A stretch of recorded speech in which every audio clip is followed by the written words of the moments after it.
If you're an Australian business owner, founder, or investor, let me ask you a question. If Australia became significantly more expensive to operate in over the next 5 years, would your life actually change? Could you move? Could your business move? Could your investments move? Could your banking continue uninterrupted? Or are you completely dependent on one country, one government, one tax system, one banking system, one residency? Because that's where most Australians are today. And that's exactly why more successful Australians are quietly creating something called a Plan B. Now, I want to be very clear. This isn't about fear, it isn't about politics, and it certainly isn't about avoiding tax. It's about something much more valuable: control. Because the people with the most freedom aren't necessarily the people with the most money, they're the people with the most options. The last few years have reminded us just how quickly the world can change. We've seen global pandemics, rapid inflation, interest rates rise, supply chain disruptions, wars affecting energy markets, governments changing tax rules, banks tightening compliance. None of us knows exactly what the next 5 or 10 years will look like. But one thing is certain: the people who prepare early are always in a stronger position than the people forced to react later. Most Australians think uncertainty is the problem. It isn't. The real problem is having no options. If your entire life depends on one country, one banking system, one government, and one set of rules, you're placing all of your eggs in a single basket. That's not control, that's concentration risk. The most successful business owners understand diversification in investing, yet many never think about diversifying their personal and financial lives. Over the years, I've noticed there are generally 4 types of Australians. The first group never plans. They assume nothing will ever change. They remain completely dependent on Australia. The second group waits until they've decided to leave.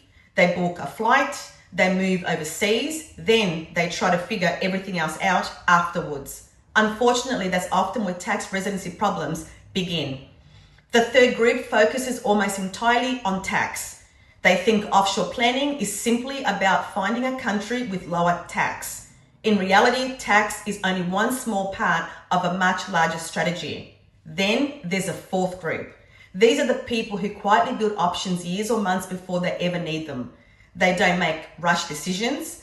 They don't wait until circumstances forces them to act. They create flexibility while they still have choices. And that's the group we work with most often. When people hear the words Plan B, they often assume it means leaving Australia. It doesn't. A real Plan B simply means having options. It means knowing that if your circumstances ever changed, you have choices. It might mean establishing international banking relationships. It might mean obtaining a second residency. It might mean diversifying investments across different jurisdictions.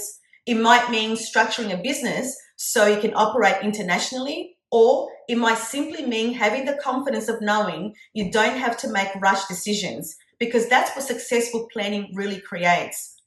Not escape, not fear, options. And optionality itself is an asset. Recently, I spoke with a successful Australian business owner who wasn't planning to leave Australia immediately. In fact, he wasn't even sure whether he ever would. What he wanted was certainty.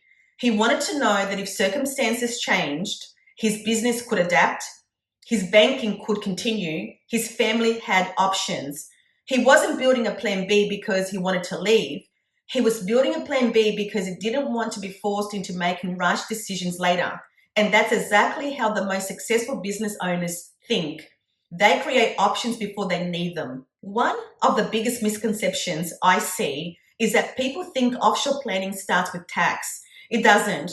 The best international strategies start with your goals. What kind of life do you want? Where do you want to live? How do you want your business to operate? What opportunities do you want access to? Once those questions are answered, then we build the legal, tax, and compliance framework around those objectives. Tax becomes the outcome of good planning, not the objective itself.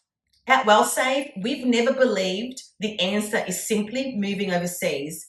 We've always believed the answer is building greater control over your future. Sometimes that means remaining in Australia. Sometimes it means expanding internationally. Sometimes it means preparing for opportunities that may never arise. And that's perfectly fine, because the purpose of planning isn't predicting the future, it's making sure you're ready for it. Governments will continue to change, tax laws will continue to evolve, markets will rise and fall, currencies will strengthen and weaken. None of us controls those things, but we can control how prepared we are.